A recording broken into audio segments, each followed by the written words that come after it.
We are all stepping into a new season with hope, clarity, and purpose, and a recommitment to live brighter 1% at a time.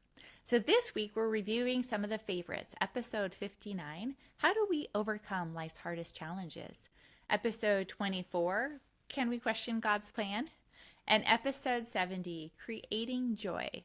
And may you have a great day and live brighter 1% at a time. Take care. Have you had a dark night of the soul or the worst time in your life? If you have, you're not alone. And I have too. So I'm going to talk about the dark night of our soul or the worst times in our lives.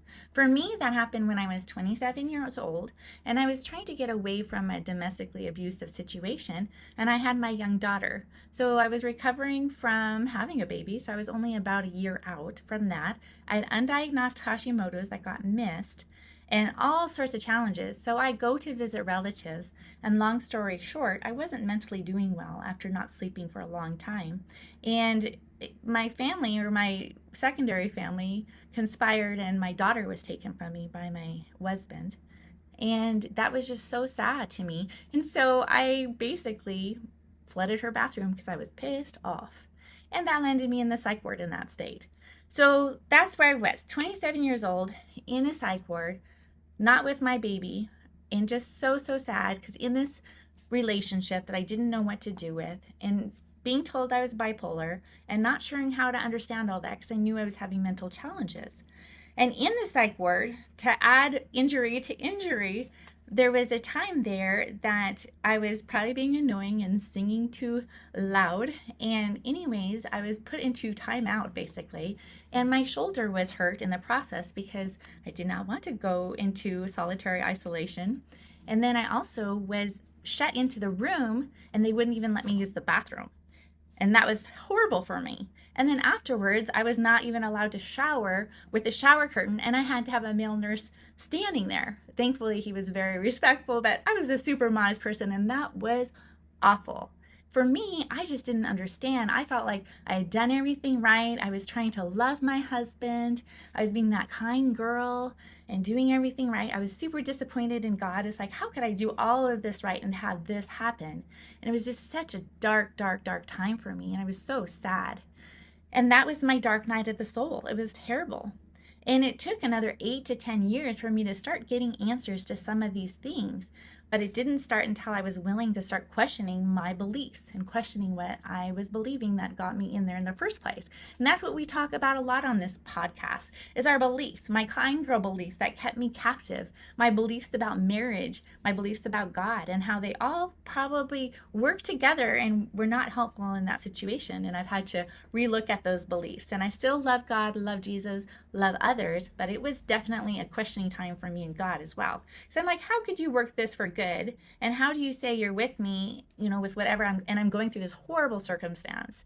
But in the end, I realized he really was with me, and it was very difficult. And he was actually taking me on part of my journey, and I learned a lot from it. I'll tell you, I did have to do EMDR. And again, that is something a counselor does that's trained in EMDR. And it's called eye movement desensitization. And anyways, it's just a way to take a trauma circumstance, because when I would think about this psych ward and what happened there and just that dark night of the soul, I could literally get to the emotion and feel the emotions of an 8, just feeling terrified and stuck in that room, and just it was just so awful for me. And so EMDR really helped me. And also just using my Unravel notebook that's available on Amazon. That was the process of like re-looking at my beliefs, redefining myself, and taking all of that kindness I was putting towards others and realizing as a child of God, I was supposed to be putting that on myself too. And so love God, love self, and then love others, and that I had it backwards. So what have I learned from my dark night of the soul? That first of all, life has dark nights of the soul, and they're there to be our teachers. And it's terrible. And I feel for you and for me and for all of us that have been there. And main thing I learned is that our bodies, our minds, and our soul need to be united and cared for.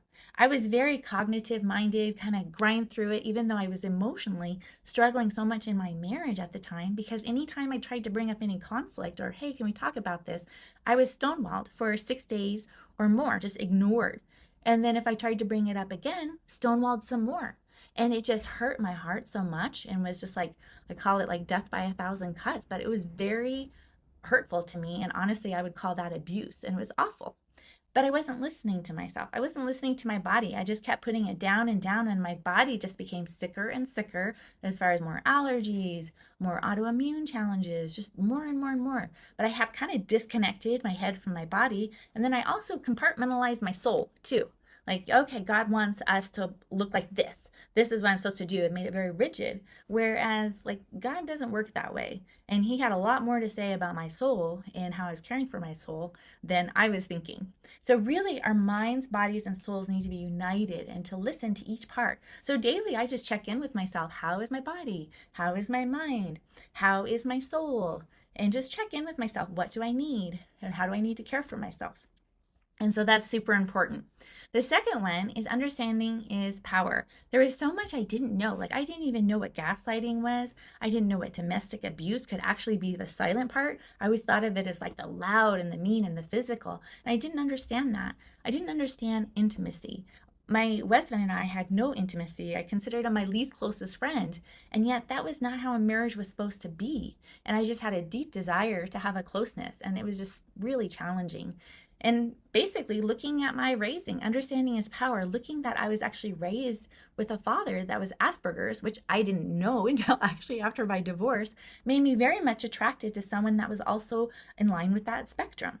And so it was very interesting to have that understanding of my past and understanding of my blueprint. And that was super helpful. And then uncovering, like I said, those beliefs and deciding, like, what do I want to believe, rather than just adopting all the beliefs I had already done, and really delve deeper into my beliefs. So again, listening to my body and realizing our bodies, minds, and soul all need to be united and tended to. Understanding is power. So understanding things about domestic abuse and intimacy and our blueprints and our beliefs, huge. And number 3 is that love is the answer. And it really starts with understanding God's love for us. Like, His love for us is not conditional, it's unconditional. He loves us like a child, and He just has a deep appreciation for just who we are and how we're uniquely designed and amazing and set apart. And really understanding that because of that, we are enough. We're more than enough. We're also lovable. We're lovable from birth. We're lovable now. Even though maybe we don't feel lovable, acknowledging God loves us deeply and we are lovable and we're valuable and we're made with a purpose and a plan. And then just using that love, loving ourselves, being kind to ourselves, nurturing ourselves, being our own source of happiness. As far as that starts within, that's an inside job. And so loving ourselves, loving God first, loving ourselves, and then loving others. And that is a part of our amazing journey for each of us. So if you're going through a dark night of the soul, or if you've experienced one, I have great compassion for what you've been through. And I hope by sharing my own story, it helps you just have compassion for yourself and others, that we all struggle, and we struggle in different and various ways, and we'll likely struggle again. I'm so thankful that the beliefs that I've learned and the things I will learn, though, will help me the next time I have challenges, because part of life is challenges. And we have good times and we have bad times, and neither of them will last forever. All of our seasons are changing, and we need to make room for all of our emotions, not just happiness. We need to make room for sadness. We need to make room for all of our emotions and feeling them and listening to what information are they telling us. Why am I feeling anxious? What is that telling me? Things like that. And it starts again with kindness to ourselves and wisdom of God. We're never stuck. We all have choices. I think a lot of times we feel like we're stuck because we think we have no choice. And it's really a matter as we do have choices, and just really understanding our choices and that we are never stuck. I would love for you to share this episode. May it be an encouragement to you and to others. Live brighter 1% at a time. I believe in you. Make it a great day. Happy holidays. I wanted to make your season a little brighter and lighter. And so I'm offering 2 things for free. One is a relaxing meditation, and the other one is the BARF notebook. And that is the system for working through our feelings and our thoughts by barfing them out, sorting them out, and planning them out. Those are both for free on the website at livebrighter.info. So go ahead and go there and pick up your free gift to help support you this holiday season, and live brighter every day. Make it a great day.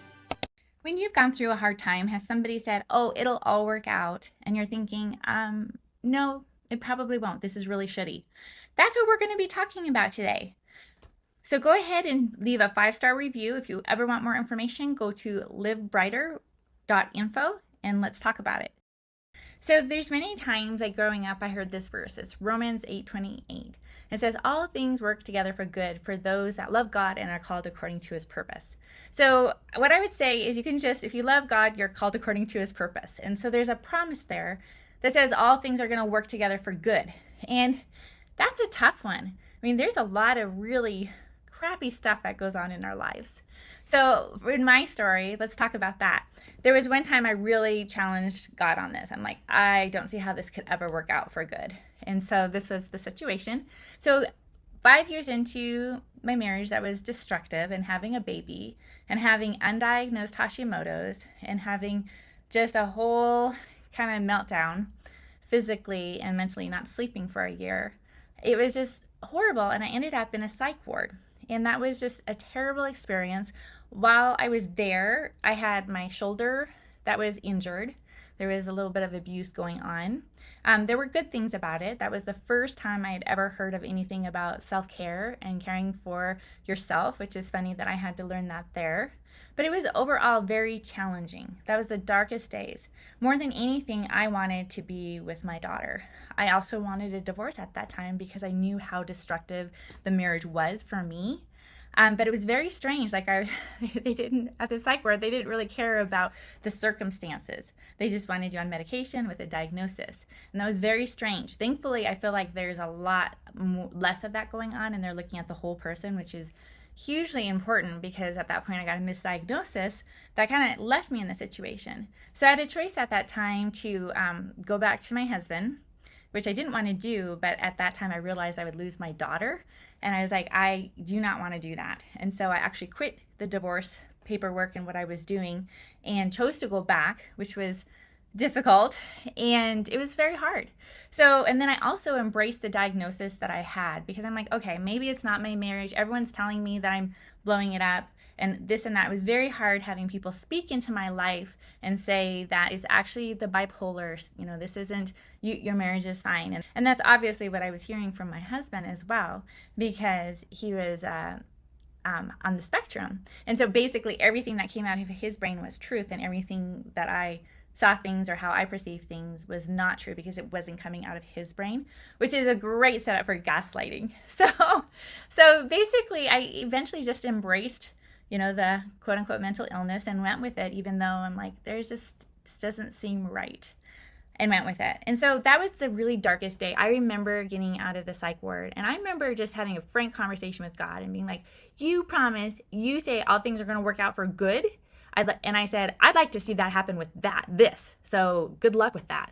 And that was my attitude. But I did love God. And that was just a horrible experience that I didn't understand. And I really had a hard time thinking how he could ever work that out for good. But there were 4 things that came out of that for good. It took a while, and it came in seasons. But these are some of the 4 things. First of all, it really made me aware of mental illness and have a lot of compassion. And rather than hiding my diagnosis and this and that within the Christian community, because it was, not popular, I just started speaking up about it and found out that there were a lot of people suffering, and a lot of people, I would say it was like a third of the people I knew were on medication, and that was all hush hush. So just opened the door to talk about it, and had a lot of compassion with that. I also learned a lot about my body and my mind. So this put me on a journey of like, okay, this is not making sense. I was having hyperthyroid symptoms, but my test came back normal, which I found out they did the wrong test. Things like that. But it was a whole learning process for my body and my mind, and getting reconnected. Honestly, being in a psych ward and saying, hey, that's part of my story, has created a lot of humility and just being empathetic. So that would be the 3rd thing I got out of it.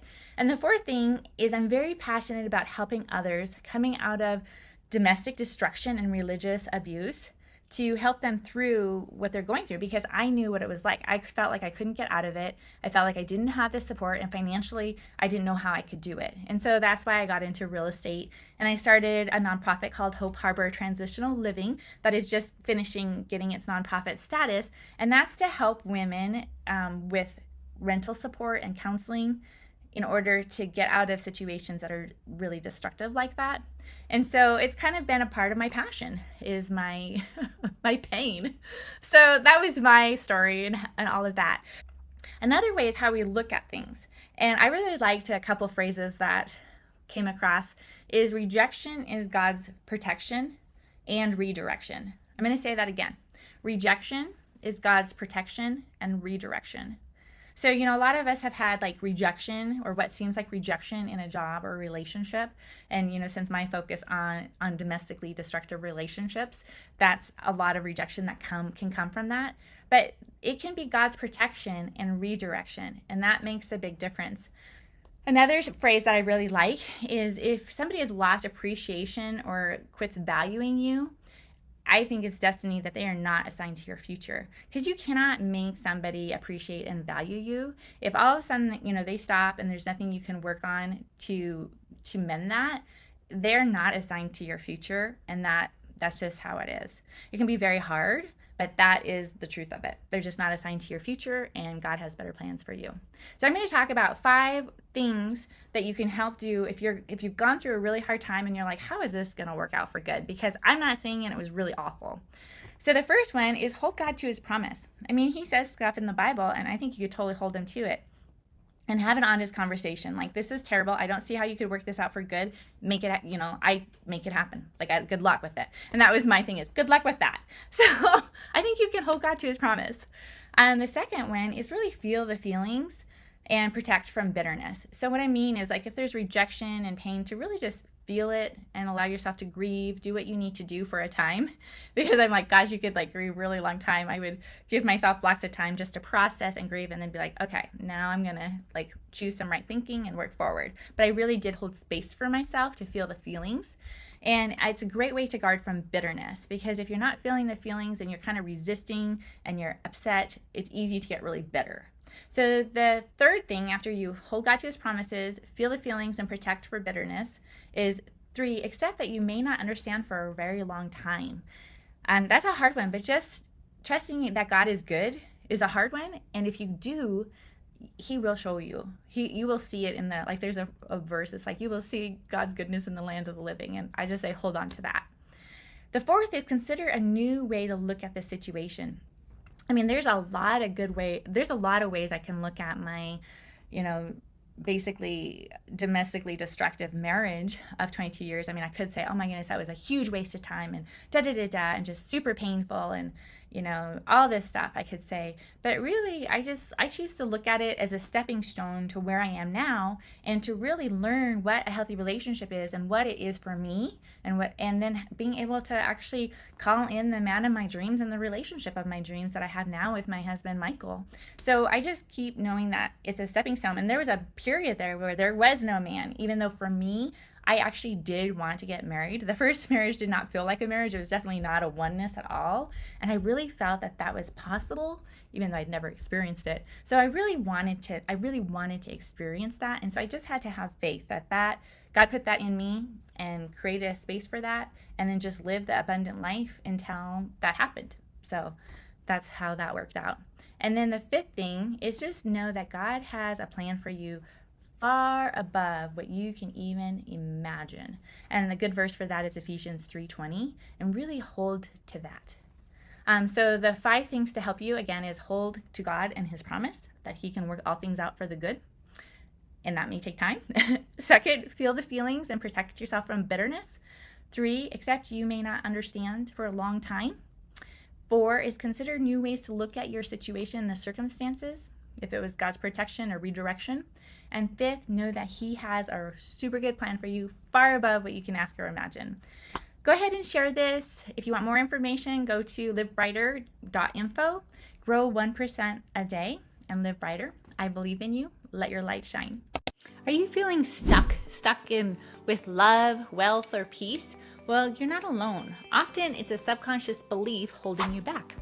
That's why I combined life coaching and hypnotherapy together, so you can break through what's been keeping you stuck. Life coaching helps you shift your mindset, while hypnotherapy works deep within to reprogram limiting beliefs and memories.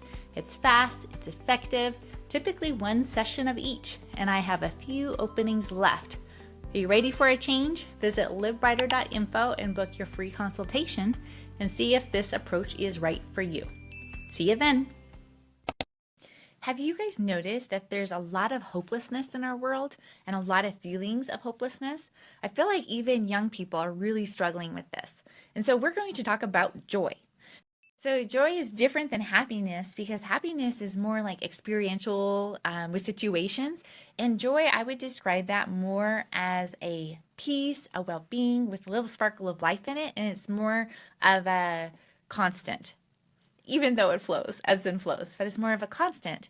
So, how is your joy on the scale of 0 to 10 as far as regularly in your life? And we're going to talk about creating and cultivating and what makes up our joy today.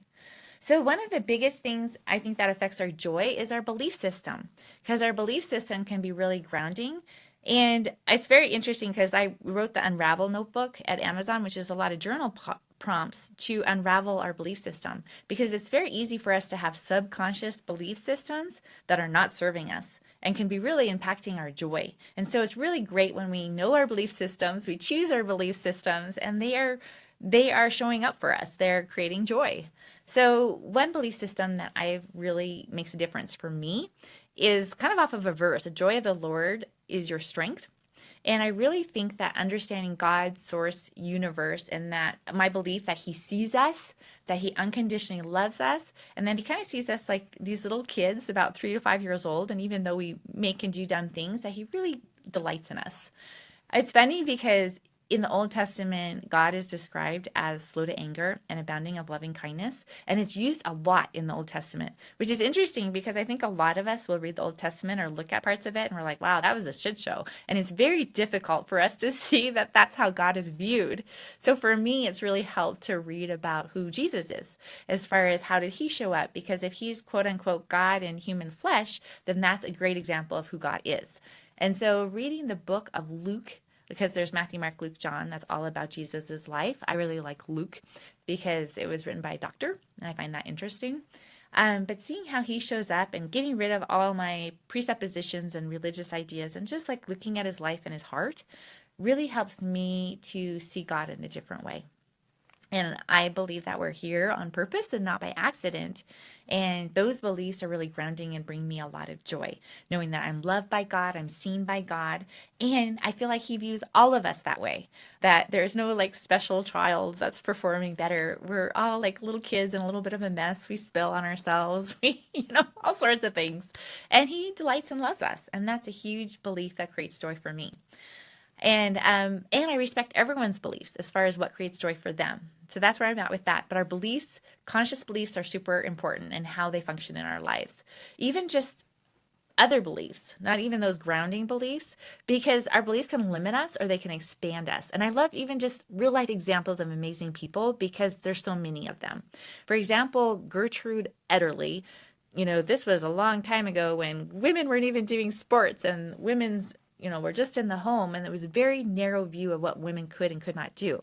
And she wanted to swim the English Channel, and no woman had done that. It was 21 miles, and it was a man's world and a man's thing to do, but she had in her heart and a belief that she could do it. So she ended up doing it, and she did it 2 hours faster than the men, which is really amazing. There's a good movie on this called The Young Woman in the Sea. But that's just such an example of how our beliefs can really propel us, or our beliefs can really hinder us. And so it's good to consciously understand and know and choose our beliefs. So the second thing is purpose. Our purpose can really create a lot of joy. We are made for purpose. We are made for this time in this world. You are made for this space in this world. You're not an accident. And I think our heart tells us some of the purposes that we have, whether big or small or whatever we think it is. And I just believe walking in our purpose. I do think all of our purpose is to share and spread love. And that can be really meaningful in each of our lives. And even just the little seeds of spreading that can make a big impact that sometimes we'll never know. So just being able to give a little bit of love and kindness to people. So the third one that can really impact our joy is our priorities, because I really believe we're designed to have that relationship with God and source and that unconditional love from him first, and then have a beautiful relationship with ourselves and then with others. And the challenge is, kind girls, over the overly kind versus before I was empowered kind, is I wasn't very kind to myself. I would say mean things to myself, critical, and I was much kinder to everyone else rather than myself. And so creating kindness for myself and being kind, treating myself with the kindness that I would regularly give others is huge in creating joy, because that's how we're designed. And then also after that, creating healthy relationships with others is super impactful. For example, Harvard did a 20-year study on happiness, and they realized that an unhealthy, toxic relationship is just as unhealthy as smoking cigarettes. And I'm like, well, I can relate to that. I get that. And on the flip side, having healthy relationships in our life can create so much joy and so much happiness in our lives. And so that was a great study that really shows the importance of that. So again, our priorities of God, ourselves, and then others in that order, and then owning our joy, owning that we can create joy. And we'll talk about that a little bit more later. The fourth one is probably going to be a surprise for a lot of us. And I would say what helps us create joy is to feel our uncomfortable emotions. And that sounds kind of funny, because you're like, you mean to feel sorrow and sadness and grief can actually help create joy and anger? And I would say absolutely. That's part of us being human, is to experience all emotions. And for me, like in my life, I could see how I absolutely would not feel anger. I didn't want to focus on the disappointment and sadness I was going through. And it basically chopped off my joy too. So you chop off one end and resist those feelings, and it chops off the happy end too. And so it really allowed me to just like go through the motions and kind of more of a doldrum. And so feeling our uncomfortable emotions allows us to experience the whole human experience, which has uncomfortable emotions. And we can experience more joy. So that's kind of a funny one. Number 5 is understanding our choice and using it. So choice. And what I mean by that is we have circumstances in life. There's the facts. No one's going to argue with those facts, and those are neutral. And then we have our thoughts about the circumstance. As far as the thoughts about the circumstance is what's going to affect our feelings, and the feelings are what's going to impact our actions, and that's going to affect our results.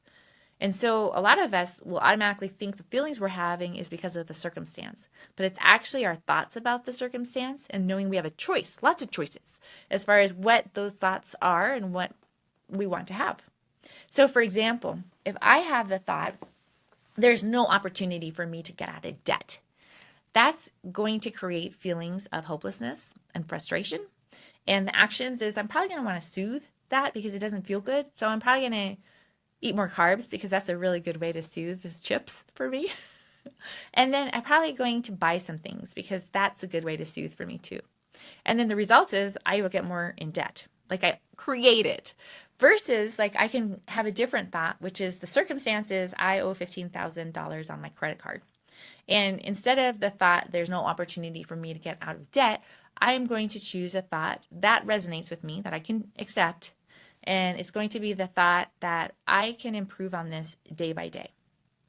And then that thought is not going to have me feel hopeless. It's going to give me some potential. It's going to create a feeling of I can do this. And then that's going to create actions that are like, okay, I can cut costs here, I can do this, however, and the result is that eventually I do get out of debt. So that's the difference between thinking that our thoughts are just our thoughts, but knowing that we have a choice and creating what we want is hugely valuable. I like the example of Dr. Edith Edgar. She was in a concentration camp. She's 98 years old. And what she says in her book is change your mind, change your life. She wrote the book, The Ballerina of Auschwitz. And, there was a time she was 10 years old. They shaved her bald and had her naked and killed her parents. I mean, you could have she felt her feelings. She felt her rage. But she was able to move through that and create thoughts that eventually created healing and created a beautiful life after she got out of there. So very great story. Dr. Edith Edgar is a great example of change your mind, change your life, and knowing that we have choices. So that's number 5. Number 6 is creating joy internally and externally. So internally, we're talking about our brains. And just so we remind ourselves, our brain has the lifeguard part of our brain. And all it cares about is keeping us safe. So the lifeguard just wants to put the life preserver on us and in a baby pool and no water. And all it wants to do is keep it safe, and it thinks it's doing a good job. So what it does is really creates a negativity bias. It's going to think negatively. It's going to project negatively about the future. It's going to give us limiting beliefs. And it's just doing that because it's like, I can keep you small and safe if you believe this. And that's just how our brains work. So we have to choose and practice a positivity bias, because what we focus on expands. And so how I've chosen to do that for me personally is that in the morning, when I start my morning with a few songs that just create inspiration in me that I like. And then I also, when I'm doing my journaling, I always do at least 3 gratitudes. And at the end of the day, I talk about, or I write about my gold stars, like the good things that came out, the good things that I did, the small encouragement that I'm like, hey, you did a good job in this, or you were able to do that when you normally wouldn't have, just the progress. So that's my gold stars. So doing those things creates a positivity bias, and not at the expense of feeling feelings or being honest about what's going on, but it's a great way to create habits that create joy. And so we can create biases internally. Also, talking to myself nicely. That's always a big thing. Giving myself grace. That, again, creates that internal environment of joy. And then our external environment affects our joy too. Each of us are different as far as what feels good to us, what creates joy. And it's fun to do a little experiment on ourselves, is what are the little things that create joy? I find that living in the moment and observing just the neat, cool things in life, whether it's like a butterfly that I've never seen before, or, just observing and being there and present, but also adding things to my environment that create joy. Like I love my little betta fish. It's a little bright orange betta fish. It was actually my daughter's fish, and she tried to flush it down the toilet because she thought it was dead. And I'm like, I think it's alive, and let's save it. And then I put the little betta fish in a happy area, and I put it by me while I do my work. And the little betta fish is so happy, and it just creates joy in my life. So just things like that, or going like for a walk, being in nature, having a coffee with a friend. There's lots of things that can create joy, and we're all very individual as far as that. Some people I know like to add plants to their life, but really being intentional about like, how do I respond to certain things as far as what creates joy, and just kind of watch for that, and we can create that in our own lives. So now let's just take a pause and take a deep breath in, belly breath in, and breathe out slowly. Take one more belly breath in and breathe out slowly. And I want you to think about one thing you could either add to your life or take away from your life that will enhance your joy. And then do it. Follow me on my YouTube channel, Live Brighter with Tara. Make it a great day. I believe in you.